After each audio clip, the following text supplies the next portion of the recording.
jamais atacamos. Vê o baile, por exemplo. Já se viu acaso a jovem convidar um rapaz para dançar com ela? Tu me responderás, talvez, que os nossos trajes de baile já constituem provocações e mesmo bastante lindas. Mas não, é uso que assim quer, eis tudo. Se o teu cavalheiro é tão discreto como dizes, tão sábio, o não me toques é porque esconde o seu jogo. Sabes o que ele quer? Doutrinar-te com boas razões para desposar-te, pelo teu dinheiro, porque ele é pobre. Cálculo ou interesse, e mais nada. Na semana finda, soube de uma muito boa, a propósito desses casamentos de interesse 99%, aliás. Esqueceram-se da minha qualidade de moça e falaram na minha presença, qual se eu fosse um rapaz. Pensa-se, ou que nada compreendemos, ou que, se compreendemos, isso não nos interessa. E depois tenho 25 anos de idade, conheço bem o mundo e nunca me casarei. Tu conhecias o Lagrange que desposou há 4 meses a nossa encantadora amiga, a viúva loura, como lhe chamávamos, a linda Condessa d'Asti. Ei-la novamente viúva, pela 3ª vez, e o luto condiz a maravilha com a sua cabeleira de ouro e a sua pele alvíssima. Pois bem, seu último marido, tão elegante, tão distinto, tão cheio de atenções constantes para ela, em casa tanto quanto no salão ou no teatro, esse belo rapaz, que desaparece aos 40, desposara unicamente pelo dinheiro e representava tão bem a sua comédia que ela, tão perspicaz, se deixara prender qual verdadeiro galináceo. Inicialmente, tinha uma amante efetiva, havia 4 lustros, em seguida, outras 3 ao mesmo tempo. Precisando de 600.000 francos, em prazo curto, procurou, de comum acordo com o amante principal, o que entre eles se chama um pássaro para depenar, empreguei o termo tal qual eles usam. Travaram relações com a condessa, e o nosso lindo cavalheiro a desposou, perante o tabelião principalmente. E ficou concluído o negócio. Se ele não tivesse morrido subitamente, ela talvez nunca descobrisse a trama que lhe armaram. Não dizia ela que ele a amava muito? Este advérbio, adicionado ao verbo, sempre me pareceu diminuí-lo. Entendo que o verbo é suficiente e traz em si o seu superlativo. Mas não devo intrometer-me nisso, porque não sou casada, nem tenho desejo de tal, pois são esses, minha querida, os matrimônios dos dias de hoje. Chegamos de Jersey, a ilha do namoro ao ar livre. Apesar disso, a estada não é desagradável. Sem embargo, a pessoa se sente de certo modo prisioneira. Não se pode sair à vontade. É preciso esperar o barco. Sempre senti desejos de escapulir e pensava em ti, que me disseste, certa noite de luar, a Terra é uma ilha flutuante no espaço. Apesar disto, não sentimos desejos de fugir dela. O duque partiu para as suas propriedades. O deputado da sua circunscrição morreu e ele se candidatou. A eleição está assegurada. Será republicano, embora nobre, mas muito moderado, e o conselheiro-geral de Avranches nos asseverou que ele bem poderia ser ministro dentro de pouco tempo. Talvez presidente da República, e muito mais, quem sabe. Para tal é suficiente ter maioria de amigos no Senado e na Câmara, e não deixar entrever antes do escrutínio uma personalidade capaz de eclipsar os chefes de grupos. É bem o caso do Duque. Ele não pode fazer sombra a ninguém. Ficaria bem um Duque presidente. Sabes que deve ser bem agradável morar no Palácio Elisco? Voltemos ao poeta pirenaico. Minha mãe recebeu, de tua tia, uma carta em que fala da visita ao moinho de vento do teu astrólogo. Não quero ser enredadeira, como dizíamos no colégio. Mas tu sabes, o teu ilustre é uma criança achada ou perdida, não se sabe onde. Espero que teu fogo de palha esteja extinto. Na verdade, não quero a minha linda Estela reinando em montanhas, entre as 4 paredes de um velho mosteiro. Desposar um solitário. Não te lembras mais de me haveres emprestado os seus livros? É um místico. Admitamos seja ele tão inteligente quanto os solitários de Port Royal e o próprio Pascal. Maus maridos. Essas criaturas são doentes. Que inseto te picou? Enfim, passou a hora de tudo isso, eu o suponho. Tens bom senso. Não te desnivelarás. Quando voltas? Vamos arrumar nossas malas amanhã. 10 dias em Dinard. Dentro de 15 dias em Paris. Abraço-te fortemente. Cecília. Estela a Cecília, terceira carta. 16 de setembro. Como te enganas, minha querida? Meu solitário nunca residiu em Luchon e nunca recitou versos. Tu o confundes com um jovem poeta que, com efeito, teve muito êxito, mas não se lhe assemelha de forma alguma. Meu autor favorito não é nada mundano e nunca se exibiu em um salão. Para mim representa o verdadeiro tipo do homem intelectual. Zomba quanto quiseres, mas para mim está ali verdadeiramente o homem. Que representa um título de nobreza, antepassados, e nada mais, sem trazer mérito algum para o seu portador. Dir-te-ei mais, se quisesse remontar à origem de certas nobrezas, encontrar-se-iam com frequência coisas bem vis. Portanto, sobre esse ponto nada de ilusões, não é? Deixemos esses fantoches para a vaidade das americanas. Ei-las para a nobreza. Passemos agora à fortuna. Que representa também parentes que ganharam muito dinheiro, ou o roubaram, pois a esse respeito as origens nem sempre são de angélica pureza. Um jovem rico não tem, por isso, valor pessoal, ao contrário, não tendo compreendido jamais a necessidade do trabalho, também nunca adquiriu, durante seus estudos, o método, sem o qual o espírito permanece oco e superficial. Um moço rico não trabalha, não pode trabalhar, flana em amadorismos, não leva nada a sério, não produzirá coisa nenhuma, salvo muito raras exceções. Portanto, a fortuna, e assim a nobreza, nada provam em favor dos que as possuem. O ignorante, embora milionário, é o verdadeiro pobre, espírito oco. Queres passar a outras qualidades? A beleza, por exemplo. Que representa a beleza para um homem? Prefiro a força à graça, e a saúde à elegância. Um belo rapaz? Não, isso me diz menos que coisa alguma. Vou mais longe, a força e a saúde não me parecem bastante, mais do que a nobreza e a fortuna, para constituir uma personalidade, porque uma doença pode destruí-las. O que eu quero é que um homem seja inteligente, instruído e bom em estudo. O valor de um homem é o seu valor pessoal, e não o dos seus antepassados, dos seus pais ou dos seus amigos.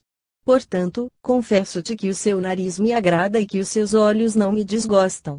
Está satisfeita? Não, seriamente, eu nasci para compreender um homem intelectual. É necessário a minha alma. Encontrei-o. Eureka! Por que me dizes serem os filósofos uns doentes? Crês porventura que só entre imbecis se encontra gente sã? Não me dirás mais que não raciocino, que estou louca. Vês, ao contrário, que sou de uma lógica tão fria quanto a tua. Assim, deves aprovar-me. E a conclusão é que não estou apaixonada, porque o amor não raciocina, todos o sabem. Ainda mais, eu te demonstrarei que vou fazer um casamento sensato. Um casamento. Certamente. E por que não? Creio unicamente que ele ainda não pensou em tal. É sempre tão frio, tão correto. Nem a menor declaração às vezes tem vontade de fugir.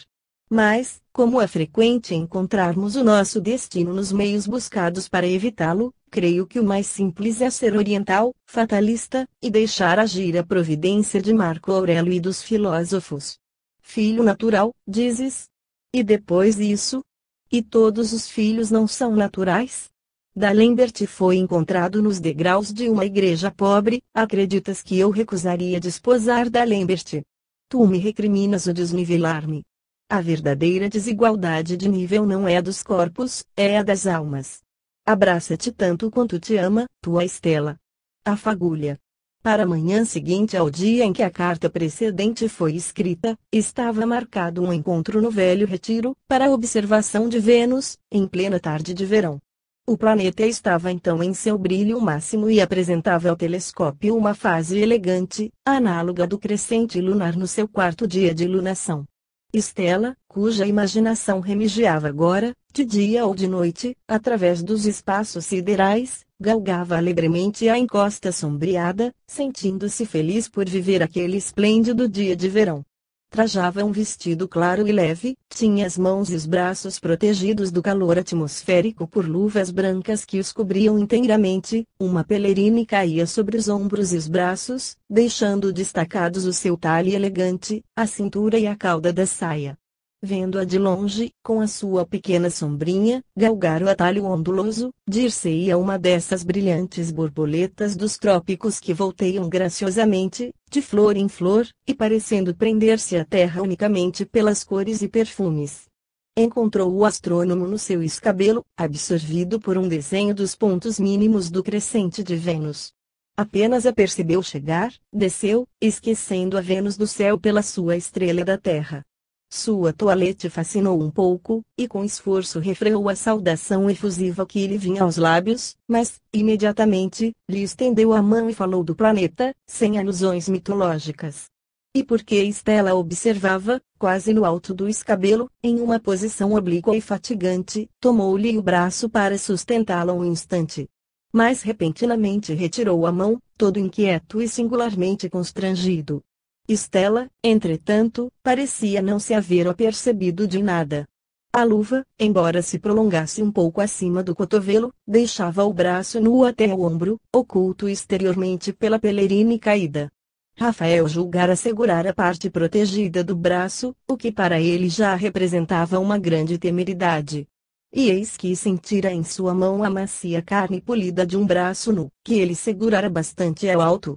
A sensação voluptuosa e súbita, experimentada pelos dedos, expandiu-se instantaneamente por todo o seu sistema nervoso, lhe percorreu o corpo qual arrepio de fogo. Seu primeiro movimento foi de retomar esse braço.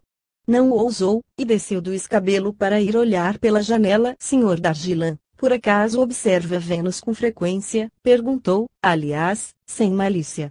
Ela deve interessar menos do que Marte ou Júpiter. Fez a graduação para sua vista. Parece-me que a vejo um pouco confusa. Era chamar o astrônomo para o seu posto.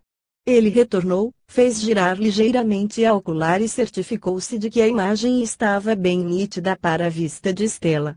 Mas o seu pensamento estava fora do telescópio. O contato que acabara de sentir, a obrigação de permanecer bem próximo da jovem, a fim de chamar sua atenção para os detalhes do disco de Vênus que ela desejava identificar, a elegância da leve toalete de verão, a coloração de suas faces animadas pela caminhada e que fazia ressaltar mais ainda a alvura do pescoço, e depois o delicado perfume da carne emanado daquela flor de beleza, e que alguns dias antes já havia ferido o seu olfato, toda essa sinfonia de impressões o afundou em um estado de perturbação anticientífica e de desassossego tão insuportável, que teve de pretextar uma desculpa qualquer, e pediu a Estela que lhe permitisse concluir um cálculo. Sentou-se a uma pequena mesa e traçou algarismos. Mas, logo, muito próximo dele, sobre o escabelo, ante seus olhos, dois pequeninos pés apareciam, calçados de pantufos negros, abertos, e, através de sedas cor-de-rosa e rendas transparentes, se deixava adivinhar a pele branca e acetinada. O amor torna as mulheres mais animosas, mais ousadas, mais empreendedoras e torna, ao contrário, os homens mais tímidos, mais desajeitados. Esse efeito contrário de um mesmo sentimento sobre cada sexo pode parecer estranho, mas é muito fácil de observar, pois toca um tanto a todos, e os nossos dois amorosos não faziam nisso exceção à regra geral. E, assim, também o amor torna a mulher mais alegre e o homem mais sério. Estela parecia não ter notado a agitação súbita e extraordinária de seu companheiro, e naquele momento estava muito entregue à sua observação astronômica. A encantadora toalete de verão nada tinha de particular para sua elegância habitual, sem dúvida ela não compreendera o efeito que o contato de seu braço produzira sobre ele, e era muito inocentemente que procurava descobrir as asperezas montanhosas da borda interior do crescente de Vênus, impacientando-se às vezes com o tremor das imagens no ar aquecido, com a ofuscante luz do sol, e nas mudanças de posição. Erguendo um pouco o braço, ou mostrando-o acima do tornozelo. Rafael ia pôr-se a salvo, quando o bom semblante do tio Noirmoutier apareceu no alto da escada. Então, Estela, precedeste-nos bem um quarto de hora. Olha tua tia que vem restituir ao Sr. Dargilan o novo livro de João Ramial. Que delicioso poeta, e que bem compreende a alma da natureza. Olha meu tio, replicou Estela, descendo do escabelo, Vênus apresenta um lindo crescente. Repare. É mais fino que o da lua. Dargilã, ao pé do escabelo, estendeu a mão à jovem para ajudá-la a descer os últimos degraus, e Estela, deixando nesse apoio o peso do corpo, sentiu que aquela mão forte tremia. Olhou então o solitário e lhe viu o semblante alterado e em extremo pálido. O jovem sábio estava preso, ligado por invisível fio, que lhe amarrava o corpo e a alma. Da mesma forma que duas eletricidades contrárias determinam pela sua aproximação um fulminante clarão, o contato sentido havia breve instante, pela mão de Rafael tocando de imprevisto o braço desnudo da jovem, confundira de algum modo os fluidos de ambos, a semelhança da eletricidade que, em estado de tensão nas nuvens tempestuosas, tendem a seu tempo a produzir o raio. A faísca incendiara a pólvora.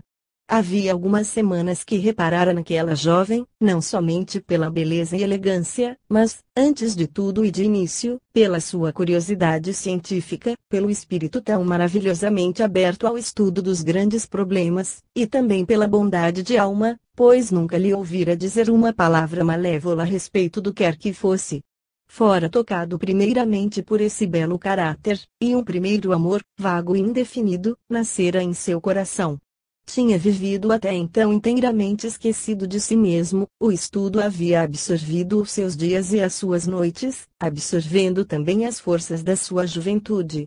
Passava as noites ao óculo dos seus telescópios e os dias sobre tábuas de logaritmos, livros ou memórias científicas.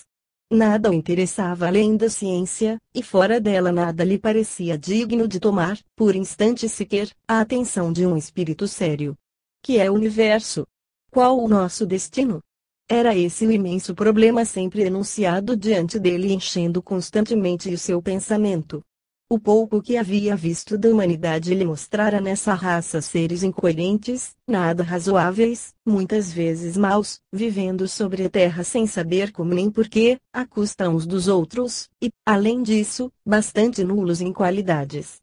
Sem ser misantropo, ficara estranho aos homens e olhara de muito longe o mundo humano, qual simples espectador. A humanidade não lhe interessava em absoluto. Crescendo em sua alma, a luz intelectual teria consumido todas as pequenas paixões vulgares, se elas tivessem podido ali nascer. E eis que repentinamente um raio de sol iluminara a paisagem humana, raio muito suave, de uma claridade celeste, vaporoso, imponderável, porém real. Essa luz trazia algo de céu e de terra. Sua vista se fartara a esse raio. Estela era uma luz que lhe fazia pressentir uma humanidade desconhecida, de cuja existência ele nunca suspeitara. Sua curiosidade e sua ignorância não lhe pareceram desprezíveis. Apreciava ouvir sua voz tão clara, que cantava, parecendo musical, gostava de ver o seu olhar límpido, dilatado diante do infinito, agradava-lhe responder às suas perguntas ingênuas, e, quando ela passava alguns dias sem aparecer, parecia-lhe que algo lhe faltava, e sua melancolia habitual se tornava mais profunda. Sim, desde muitas semanas sentia-se atraído por esse fascínio, essa graça e essa beleza, e quisera ter resistido ao encantamento. Julgava-se forte, inteiramente conquistado pela ciência, jamais sonhara em amor, imaginava-se invencível. Porém a atração agia. O fascínio da imagem de Estela se tornava a luz da sua vida. Durante suas observações, seus cálculos, suas pesquisas, seus trabalhos mais árduos, a doce imagem lhe aparecia de súbito, seu coração batia precipitadamente, seus pensamentos científicos tombavam qual o trigo ceifado, e todo o trabalho se lhe tornava impossível. Queria desterrar esse sentimento que já o absorvia à semelhança da água que embebe a esponja, e não podia. Era delicioso entregar-se a ele, mas a sua querida ciência seria sacrificada. Estudos, começados de há muito tempo, sobre os movimentos das diversas zonas dos anéis de Saturno, e estavam a ponto de terminados, ficaram interrompidos subitamente, lhe era impossível ligar dois raciocínios ao mesmo tempo. Esperara resistir, fazendo-se glacial, insensível, quase brutal, junto de Estela, em vão. Eros ia vencer, Eros tinha vencido. Enquanto a ciência transformara Estela, o amor, a seu turno, transformara Rafael. Quanto mais elevada é a alma, também mais céu nela se contém e mais é capaz de amar. Na noite daquela data, nada pôde observar, por nada se interessou, nenhum trabalho soube realizar, passou febril, sem uma hora de sono. Nos dias seguintes, o estado de agitação e superexcitação pioraram. Dargilan, enamorado, era o mais infeliz dos homens. Perdera toda a aptidão para o trabalho intelectual e estava incapaz de concentrar a atenção 5 minutos consecutivos no mesmo assunto. Um único pensamento, uma só imagem, lhe tomava a alma noite e dia. Era uma espécie de nova atmosfera para a sua respiração. Até então, vivera no meio das estrelas, que conhecia pelo nome e pela história de cada uma, universo celeste fora a sua vida, absorvera-o sem cessar, e entre os esplendores estelares sua alma adquirira o hábito de viajar, resistir e assim viver, mas, repentinamente, do mesmo modo que a claridade da aurora apaga as estrelas, assim o pensamento luminoso de Estela fizera eclipse em toda a sua vida anterior. E lhe inundar o ser de uma nova luz. Luz inefável e divina que o encantava e enfeitiçava, e na qual todo o seu ser se banhava com delícias, em uma expansão de alegria sobre-humana. Só pensava nela. Tornara-se o seu objeto, o seu complemento e parecia pertencer-lhe. Oh, quanto queria aquela adorável criatura, quanto desejaria respirá-la de um hausto e absorvê-la em uma aspiração frenética, prendê-la em seus braços, envolvê-la em imensa carícia e aniquilá-la em si próprio, dois seres formando um só, que os associa e os confunde, duas chamas em uma, ardente, inextinguível. Céu de aurora, de luz e de eterna primavera, mas de repente atravessado por uma espessa nuvem tempestuosa, o amor absoluto, sem esperança de felicidade. Aquela parisiense elegante e delicada, aquela mundana de luxo refinado, aquela mulher de boudoir, não fora feita, dizia-se consigo Dargilan, para a vida simples, séria, severa do sábio, para a simplicidade, a pobreza, o trabalho. Um capricho de instante a interessara pela ciência, mas tal não poderia passar de uma extravagância, e seria enganá-la fazer-lhe acreditar que pudesse ser durável. Torná-la companheira de um pesquisador solitário seria enterrá-la viva. E depois, que ambição! Algum dia, ela o amaria. Já não estava noiva. Não. É impossível. É bela, é adorável, é divina. É preciso esquecê-la. Por que tê-la conhecido? Por que tê-la visto? Fatalidade. A vida é absurda. E assim, durante uma longa semana, se agitou, dia e noite essa alma, presa da paixão mais desordenada e incapaz de se desprender do torniquete de ouro que a aprisionava. Despertando, durante as noites de insônia, era a imagem de Estela que lhe aparecia, sucumbido de fadiga em sono de alguns momentos, era o mesmo pensamento que o embalava, debruçando-se durante a noite profunda à varanda do terraço, era a forma diáfana de Estela que ele via desenhar-se, voluptuosamente desdobrada, nos flocos da Via Láctea, e durante o dia, abrindo um livro, não lhe era possível ler meia página sem sentir repentinamente um grande vácuo em todo o seu ser, e a respiração interrompida qual se o ar lhe faltasse. Ainda não atingira a idade em que, na mulher amada, o amante, muitas vezes, ama o próprio eu. Estudara, analisara até, notadamente no começo, a encantadora desconhecida. 3 coisas, em sua opinião, lançavam entre as duas existências um abismo intransponível. A primeira era a grande fortuna de Estela. Parecia-lhe inaceitável que a mulher fosse mais rica do que o homem, e nunca pudera compreender a condição dos dotes. Aceitar dinheiro de uma criatura a quem se ama, a quem se estima, que se associa à própria existência, parecia-lhe monstruosidade, e ao mesmo tempo uma humilhação para ambos. Se, pois, algum dia se casasse, a primeira condição, muito naturalmente, seria desposar uma jovem sem dote. A segunda coisa que distanciava da sua vida daquela deliciosa criança, era a sua educação mundana, as ideias superficiais de que o seu cérebro deveria estar repleto, sua incapacidade provável de compreender verdadeiramente a ciência e a filosofia, seus hábitos de grande conforto e de luxo, em uma palavra, um conjunto de condições inteiramente opostas às da vida que ele vivia. Por fim, uma terceira razão, que não dizia pessoalmente a Estela, sempre o mantivera afastado de toda a ideia de casamento, supunha que as mulheres não gostam da solidão, do silêncio, da vida laboriosa em si, e que mulher alguma poderia sentir-se satisfeita na sua solidão. Se era feliz por amar Estela, se experimentava um sentimento mais agradável, mais delicioso, uma felicidade imensa, qual jamais sentira, mesmo nos transportes ao seio das maravilhas infinitas, essa felicidade, contudo, lhe parecia ocultar um abismo. De princípio, duvidava que ela pudesse partilhar do seu amor, os homens nada sabem a adivinhar, depois, imaginava que, se chegasse a declarar sua paixão e a ser ouvido, não ousaria, não quereria ir mais longe. Sua alma estava assim prisioneira de um terrível impasse, do qual lhe parecia impossível sair. Por diversas vezes esteve a ponto de ir ao castelo. Jamais ousou. 8 dias haviam decorrido nesse doloroso combate, quando Estela voltou, sozinha ainda, precedendo seu tio e sua tia. Ao passar diante da porta aberta da biblioteca, em direção à escada da cúpula, ouviu um grande suspiro e voltou. O astrônomo ali estava sentado à mesa de trabalho, a cabeça apoiada e oculta nas mãos. Estela bateu na porta, ele não ouviu. Entrou. Bom dia, caro mestre, exclamou. Perturbo a vossa meditação. Em que pensais? Dargilan levantou-se. A voz de Estela, seu coração começou a vibrar com violência. O semblante era pálido e desfeito. Tomou-lhe a mão e nela apoiou demoradamente os lábios ardentes. Pensava na atração, respondeu. A atração rege o universo, e vós sois disso um vivo testemunho. Vós o demonstrais com evidência maior do que Newton. Estela pareceu não compreender esse gênero de declaração astronômica. O senhor está com febre, respondeu. Trabalhais demasiado. Por que fatigar-se assim? Não tenho trabalhado muito, ao contrário, contestou, apertando nas suas a pequena mão enluvada que se lhe abandonara. Meu espírito não está mais na ciência. Uma tristeza imensa invadiu minha alma.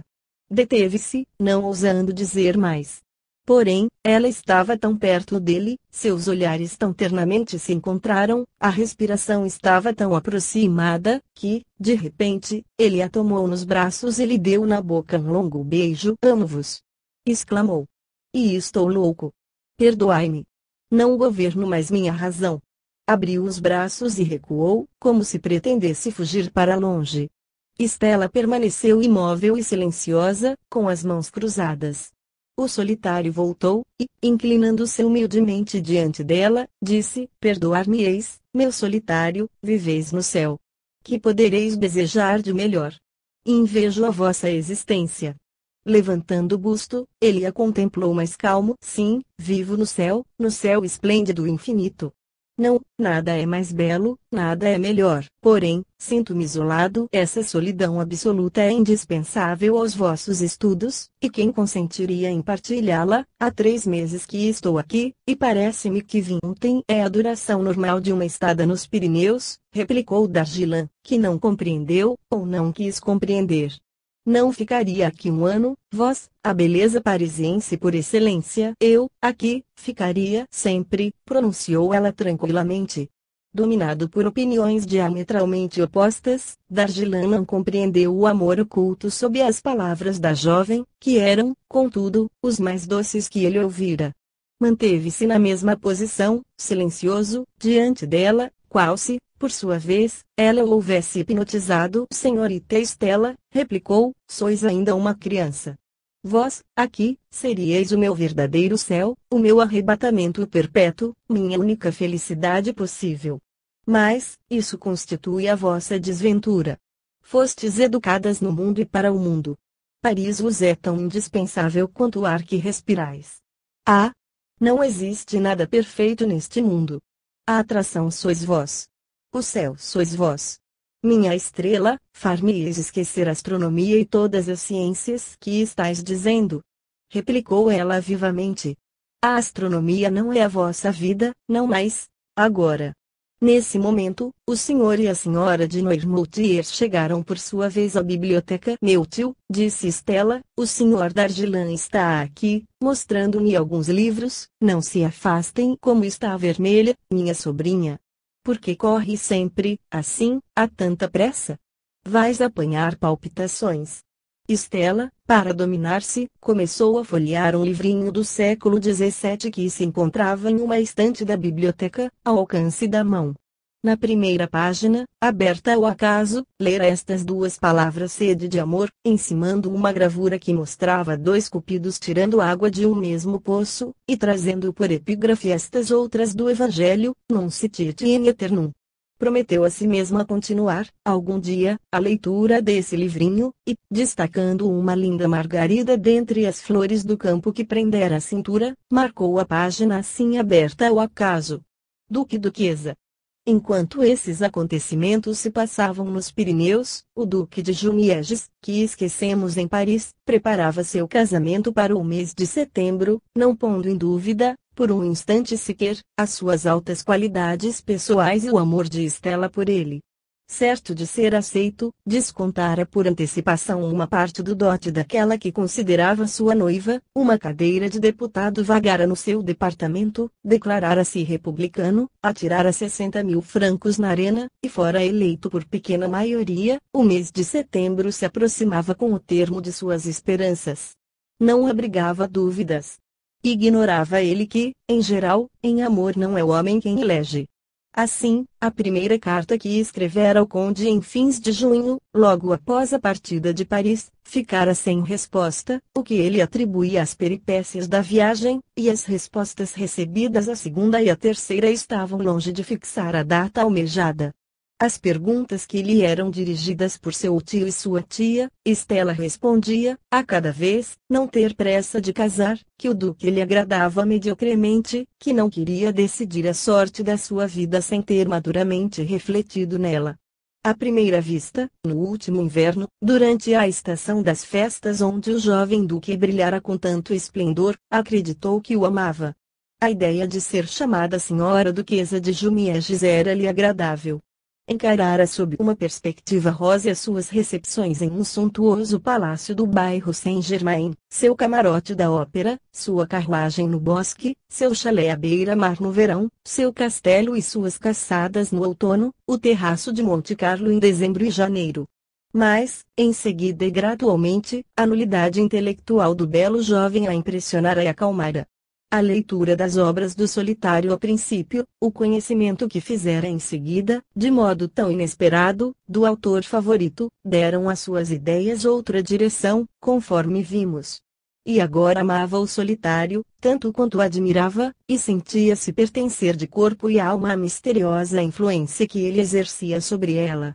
O conde e a condessa, seus tutores, não suspeitavam naturalmente de nada, e bem assim o senhor e a senhora de Castelvieil.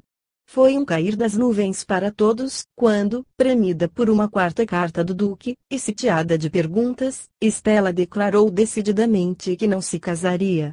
Foi efeito de raio para ambas as famílias, que viam o aniquilamento de um sonho longamente acariciado.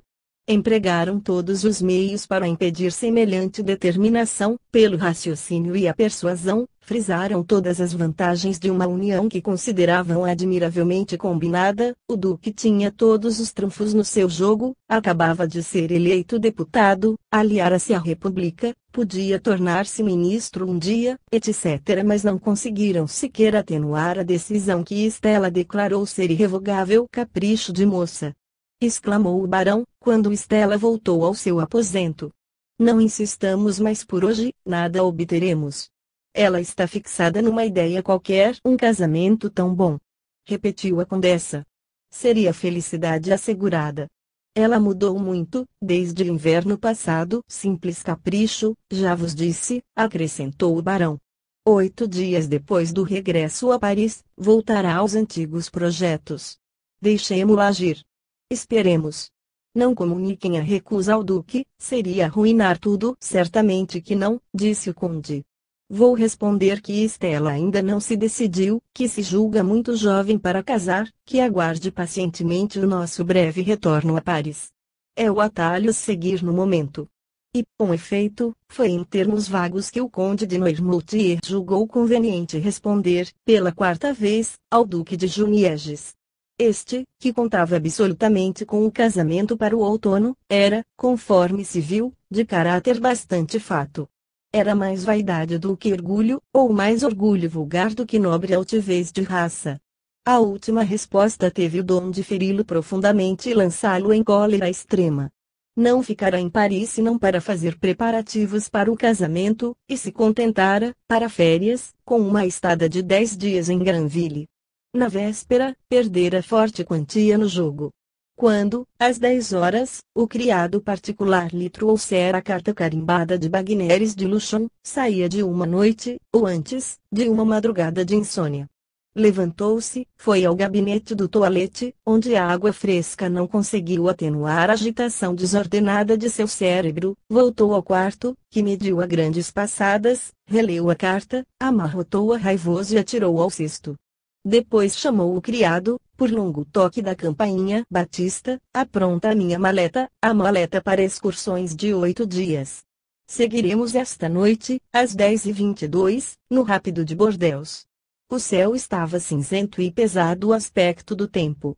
Montou a cavalo e fez um passeio ao bosque, almoçou no círculo, foi ao banqueiro, regulou a dívida de jogo, fez uma visita à amante, a qual dançava nessa noite o bailado de Maledetta, jantou com ela, e chegou a Gare de Orleans 15 minutos antes da partida do trem. No depois de amanhã seguinte, tocava a campainha do pequeno castelo de Castelvieil. Pergunte ao senhor conde de Noirmoutier se pode receber-me, disse ao entregar seu cartão de visita ao doméstico. 5 minutos depois estavam em presença um do outro que: vós, meu caro duque, não me esperava. Achei que uma visita seria melhor do que uma quinta missiva. Ficamos, minha senhora e eu, satisfeitos com a vossa visita, além de que não é um estranho para o barão e a baronesa de Castelvieil, e a senhorita D'Ossian não está aqui. Foi a uma excursão pelas montanhas sozinha, com uma de suas amigas. Ah! Exclamou, fechando os olhos do conde. Podeis explicar-me a causa de sua mudança? Que há nisso tudo, meu caro duque? Tende 25 primaveras e eu 50 invernos. Vejo-vos muito excitado. O que me perguntais é o que perguntamos diariamente a minha sobrinha. Sabemos tanto quanto vós. Ela não tem pressa de casar, eis tudo. Em minha opinião, não acredito nisso. Lembro-me do que ela era na última primavera. Não se engana um namorado. Ela ama um outro. Quero falar-lhe. Quero ouvi-la e quero que ela me ouça. Quereis? Não a quereis tomar à força, suponho, senhor conde. Não me deu a sua palavra. Minha sobrinha não é uma escrava. Seu coração lhe pertence. Disse-vos o que pensava. Vossos desejos são os meus. Não os modifiquei. Se Estela é caprichosa e não se decide por enquanto, queira esperar. Que pretendeis que eu faça no caso? Podeis aconselhá-la. Se ela nada ouve, podeis pedir-lhe uma explicação sincera. É seu tio, seu tutor. Ela é menor. Asseguro-vos que não tendes melhor amigo do que eu, nem melhores aliados do que nós todos. Mas, neste momento, ela não quer ouvir falar em casamento. Essa opinião não durará. Aguardai o nosso retorno a Paris. Não posso vê-la, falar-lhe. Está ausente. Por quanto tempo? Esperarei. Estou em Luchon. Voltarei amanhã. Desejo, absolutamente, falar-lhe, e ela não pode recusar uma entrevista. Está bem, meu caro duque, volte amanhã. Certamente ela estará aqui. Partiu esta manhã e nunca passou uma noite fora. Até amanhã. Até amanhã. Queira apresentar os meus respeitos à senhora condessa. Apenas o duque saíra, entrou no salão a condessa de Noirmoutiers, seguida logo pelo senhor e a senhora de Castelvieil. A visita do duque fulminara os habitantes do castelo, qual um raio. Que o dissera? Que pretenderia fazer? O conde narrou a conversação e declarou ser absolutamente necessário dar uma resposta formal no dia seguinte. Após uma discussão um pouco longa, ficou decidido que era necessário prevenir Estela, fazê-la descer e interrogá-la. Estela chegou muito pálida, no seu matinal vestido branco, e sentou-se, qual uma acusada, perante os seus juízes. O conde lhe narrou a visita do noivo, seu estado de superexcitação, sua promessa de voltar no dia seguinte. Graças a meu pequeno subterfúgio, acrescentou o conde, ele acreditou ou pareceu acreditar na tua ausência. Mas, amanhã, não é possível fingir. Bem sabes, minha filha, o quanto te amamos. A união que recusas é muito desejável. Jamais encontrarias um partido tão conveniente, sob todos os pontos de vista. Não recomeçaremos os nossos argumentos de outros dias. Não és mais uma criança. Sabes o que perdes recusando esse título e esse nome. Vejamos. Reflete ainda. Não faças loucura. Tens até amanhã para decidir. Já estás um pouco comprometida aos olhos do mundo, pelo menos estou inteiramente decidida, respondeu Stella, e não mudarei de agora até amanhã. Não amo o Duque. Só me casarei por amor. Amor. É romance. Isso é nos contos de fadas. Não se casa mais por amor. Encontrarás jamais em teu caminho um homem perfeito, com a perfeição que almejas, e digno da tua confiança? É duvidoso. Tenho refletido muito desde há 3 meses. O Duque é um viveur e um jogador, é um homem do mundo, e do melhor. Tu não tens a pretensão de reformar a humanidade, é um ignorante, sabe o que é preciso saber, que todos os da sua classe sabem. Um homem do mundo não tem necessidade de ser professor da Sorbonne. Enfim, meu tio, já lhe disse, há dias, ele não me agrada. Eu seria infeliz por toda a minha vida se desposasse. Vós não desejais minha desgraça, minha querida filha, sabe quanto te amamos. Somos os teus melhores amigos, acredita. Vejamos. Faremos o que quiseres. Pensaste em algum outro partido? Na brilhante soirée do último inverno, em que foste a verdadeira rainha, bem me recordo de que outros 2 jovens te fizeram uma corte quase tão assídua quanto a do Duque. Preferirias um deles?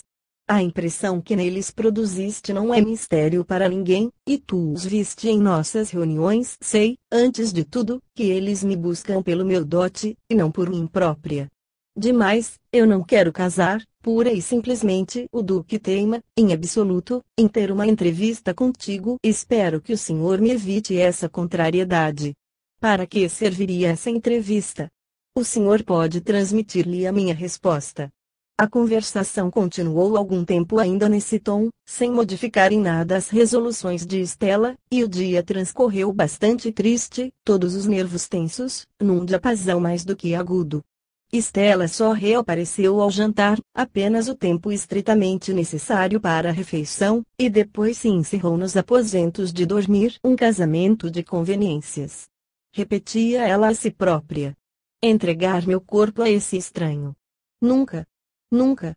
E na manhã seguinte, durante a visita do Duque, recusou descer para dar a este uma explicação qualquer. A ciência, a honra e o amor. Alguns dias depois, o Dr. Bernard chegava à casa de Dargilan, fisionomia inquieta, ar grave e agitado. Venho hoje, disse, vê-lo em missão de embaixador e também de amigo. Sou interrogado, e não sei o que responder.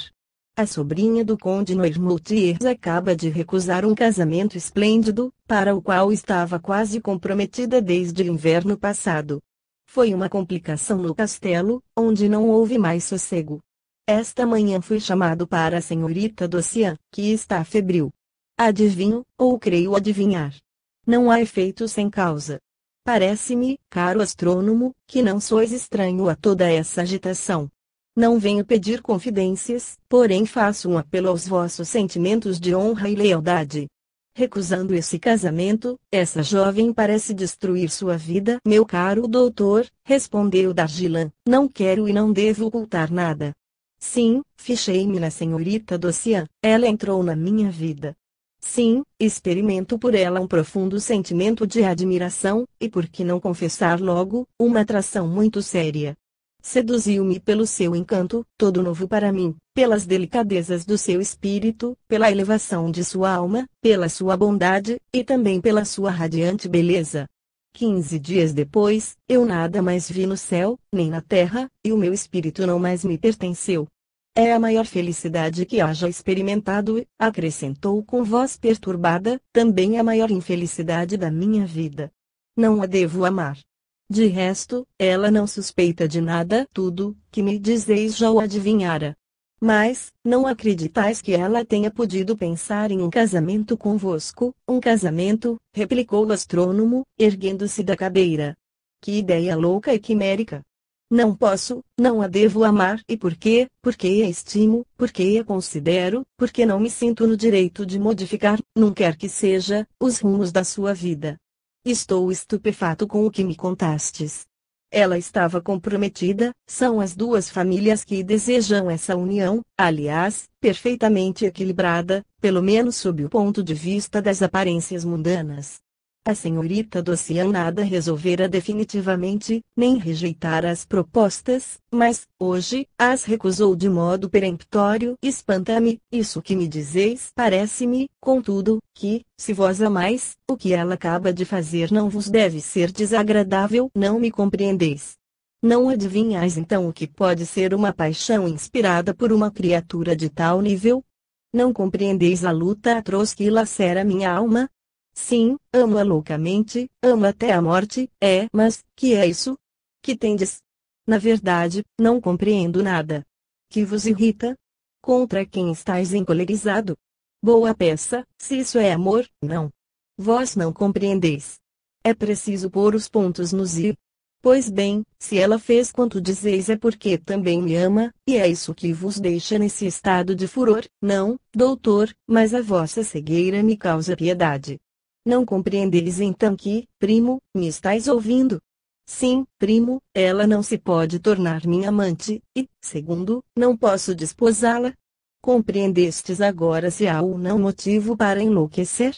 Dargilan caminhava, olhar alterado, com gestos de alucinado. Vós não podereis desposá-la, respondeu o doutor com calma. E por quê? Não somos da mesma raça, nem assim compreendo mais alguma coisa. O senhor está completamente louco, não? Escutai-me. Ela é bela e elegante, é rica, foi educada no mundo e para o mundo. Sua divinal pessoa, seu caráter, suas aptidões hereditárias, todo o seu ser se encontra em antítese à minha situação.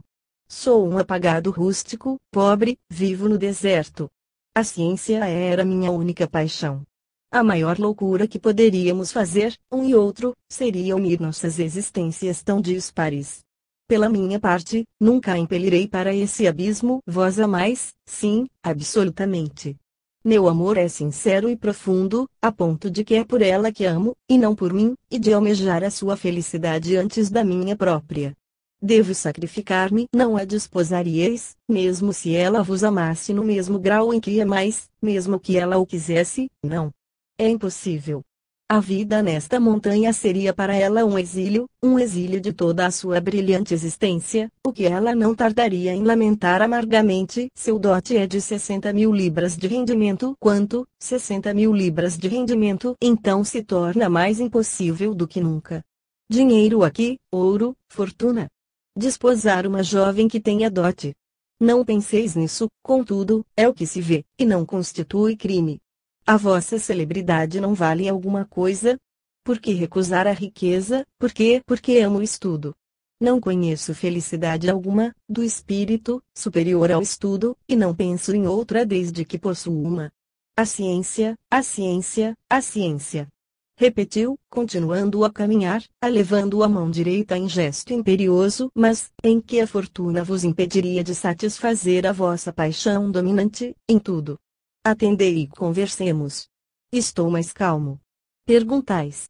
Respondo que a riqueza e o trabalho jamais andam juntos. Primeiramente, o simples fato de ser rico já oferece um bom travesseiro para dormir.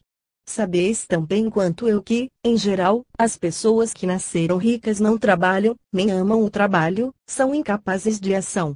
Não lhes deve ser muito difícil contrair hábitos de luxo e acostumar a preguiça. É uma tendência perigosa. A riqueza é, pois, uma conselheira. Depois, admitis, não é verdade, que se temos dinheiro é para nos servirmos dele. Se o guardamos, de nada serve, inútil se torna possuí-lo.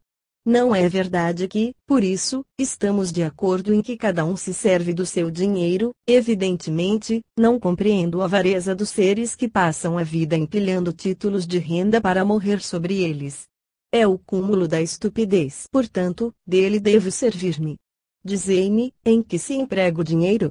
A gerir essa fortuna no legítimo desejo de não a perder.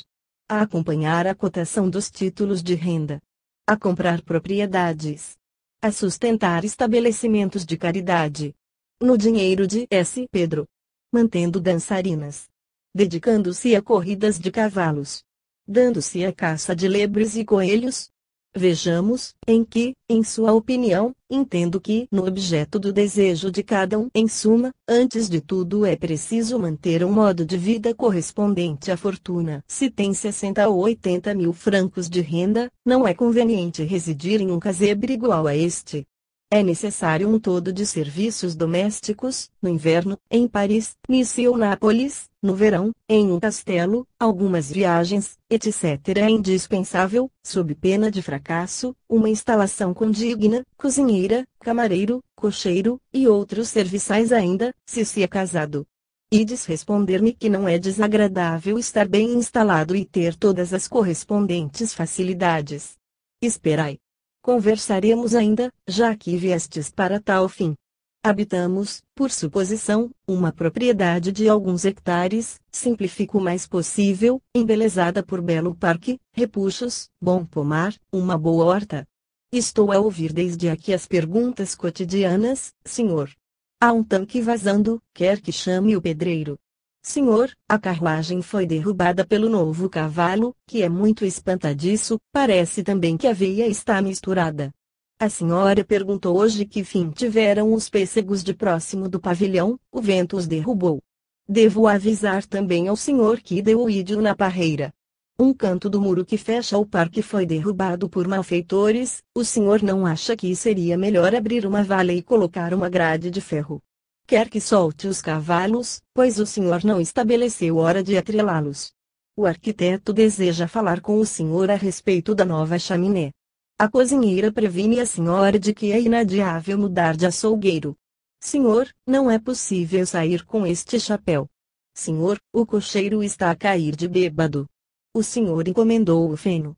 E eu poderia facilmente continuar essa ladainha, falar dos dias em que Madame, cansada das pedicharias e dos roubos, despede todos os domésticas de uma vez, ou dos aborrecimentos que ela teve, quando soube que a jardineira era conhecida em todo o país pela sua conduta escandalosa, e que o cocheiro e a criada de quarto viviam iguais a marido e mulher.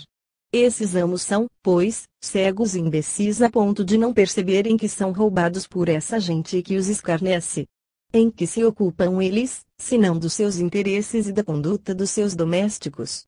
Vejamos, caro doutor, como pretendeis que um homem de ciência trabalhe nessas condições? São preocupações inúteis ao funcionamento do cérebro, aceitáveis, quando muito, para homens sem o que fazer ou que se interessam pelas couves e beterrabas. Quanto mais servos, mais aborrecimentos cotidianos. Lembrai o provérbio, a quem terra tem, guerra vem, e eu não aprecio a guerra. A tranquilidade e a independência do espírito são os primeiros dos bens. Onde encontrareis independência com riquezas? Nelas vejo apenas escravidão disfarçada. Não se almoça, nem se janta duas vezes. Então, para que servem? Achareis esses medíocres detalhes insignificantes, mas a vida se compõe de detalhes, tal qual a hora se compõe de minutos. Que direi agora da vida real e fatal do homem e da mulher da sociedade? Fortuna obriga. As relações, as visitas, os jantares, as reuniões noturnas, a correspondência epistolar, eis em que minúcias a minha vida se escoaria. É preciso também dar recepções. Onde encontrar, fora daí, tempo para trabalhar? E não falo das intrigas mundanas, nem das vaidades, das questões de amor próprio, das ambições que se sucedem. É preciso ter um lugar no que se denomina mundo, ser pelo menos de uma das 5 academias do Instituto, conceder 1 ou 2 dias, se não 3, por semana, às exigências das gloriolas, fazer parte de grupinhos, perder, em uma palavra, a independência. Não esqueçamos também que é convencional caçar e matar pequenos animais inofensivos. Em resumo, o homem e a mulher do mundo dissipam sua vida, perdem seu tempo. Pois bem, nada me parece mais estúpido do que o tempo perdido. A vida é curta. Passemo-la seguindo os nossos gostos, é o bem menor, gozemo-la cada um segundo as suas faculdades, mas não a desperdicemos em ninharias. Por que buscar cuidados? A independência, eis o maior bem. Que se consagrem ao trabalho aqueles que o amam, será isso a maior vantagem para a humanidade. Deixemos os prazeres do mundo, os seus atrativos dourados ou prateados de todo gênero, aos desocupados e aos intrigantes. Recorde a história de Símilis, cortesão de Trajano, após ter deixado a corte e abandonado todos os empregos para viver tranquilamente no campo, fez gravar estas palavras em sua tumba: habitei na terra 76 anos, e só vivi 7. Viver com a natureza é fruir o universo inteiro, sem tormentos, sem ódios, sem rivalidades, sem guerras, sem desgostos, na felicidade completa, principalmente quando essa vida é intelectual. Estamos rodeados das mais belas produções do espírito humano, da ciência e da filosofia. Por conseguinte, para que procurar a fortuna, quando se vive tão pouco tempo, quando se morre tão facilmente? Contudo, nem sempre a fortuna é um embaraço.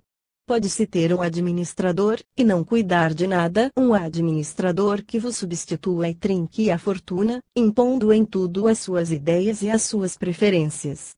Então será com ele o maior trabalho e se perderá amor parte do tempo com ele. Se quiserdes aproveitar fortuna, não podeis deixar de vos ocupar com ela. Ambos ficais unidos, aos vossos argumentos não falta lógica. Nunca encontrei um caráter igual ao vosso. Preferis a pobreza à riqueza? Não. Nem pobreza, nem riqueza. Nem miséria, nem opulência. A simplicidade. Nada de inútil. A felicidade que a mão não alcança é quimérica. Estando certo de ganhar honestamente a minha vida, de ter o necessário para a minha fome e minha sede, de estar ao abrigo do sol, do frio e das intempéries, de estar convenientemente vestido, nada mais desejo sacrificar a vida material, não quero que ela invada, na mínima coisa, a minha vida intelectual, que coloco muito acima, cuido de guardar minha liberdade. Então, não ama a senhorita Estela. Pelo menos não lhe quereis sacrificar a vossa independência, ao contrário, é principalmente por ela que falo assim. Com a sua fortuna, os seus hábitos, educação e gostos, ela seria muito infeliz vindo para a minha situação. Imaginai-a morando neste deserto. Ainda uma palavra, meu caro astrônomo. Consagrais a vida ao estudo das maravilhas do céu. Não gostaríeis de possuir um telescópio superior, um observatório melhor provido, um preparador que vos evitasse pesadas tarefas e vos ajudasse nos cálculos, e até mesmo um observador que trabalhasse convosco, que pudesse fazer descobertas e trouxesse à ciência resultados úteis? Meu caro doutor, eu poderia, se achasse útil, ganhar 2, 3, 4 ou talvez 10 vezes mais dinheiro. Para tal seria suficiente atender aos pedidos de jornais que desejam publicar artigos meus, ou escrever obras para o grande público. Deixo aos comerciantes os prazeres pecuniários que tanto lhes interessam. Se algum admirador da ciência vos trouxesse 100.000 francos, recusaríeis? Não.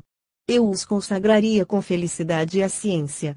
Mas, tornar-me o quixa mais rico, desposar uma jovem com dote, mudar de vida, jamais. O homem deve ter a altivez de não se deixar comprar por uma esposa, deve ganhar a vida para a sua mulher e seus filhos, deve ser o senhor. Quando me lembro de que há em Paris homens que pagam os aluguéis, sua carruagem, seus prazeres, com o dinheiro da esposa, fico simplesmente revoltado. Encontrareis mulheres que trazem bolsa sempre, tanto para acudir ao marido quanto ao amante. Os casamentos modernos valem por certas uniões livres o que há de mais imoral no mundo. São feiras, e muitas vezes às avessas. Está bem. Admito. Há em tudo isso um sentimento aceitável, é uma forma de altivez igual a outra qualquer, afinal. Mas, se estáis convencido de que a fortuna pode prejudicar a tranquila felicidade de um ser puramente intelectual, podeis desposar a senhorita Estela, sem dote. Nada é mais simples do que recusar um dote. Recusar o dote? E ela? Não se trata unicamente de mim. Não quero riqueza, é o meu ponto de vista. Porém, com que direito eu a privaria do que lhe pertence? Com que direito lhe suprimiria o bem-estar da sua vida costumeira? Isso sim, seria um belo egoísmo. Seria precipitá-la no desconhecido, preparar a sua desgraça. E, depois, sua educação, seus hábitos de elegância, as suas necessidades de luxo, as suas ideias, os seus preconceitos, que sei eu? Nunca pensei em casar. A história da ciência nos oferece exemplos que se podem tomar por modelos. Newton e Pascal jamais tiveram mulheres na sua vida. Para o homem de ciência é necessário um tipo de mulher criada expressamente para ele. Um sábio, um filósofo, um pensador que tivesse para companheira a mulher que não o compreendesse, não partilhando inteiramente da sua vida intelectual, seria mais desditoso, mais miserável, mais deserdado que um galé.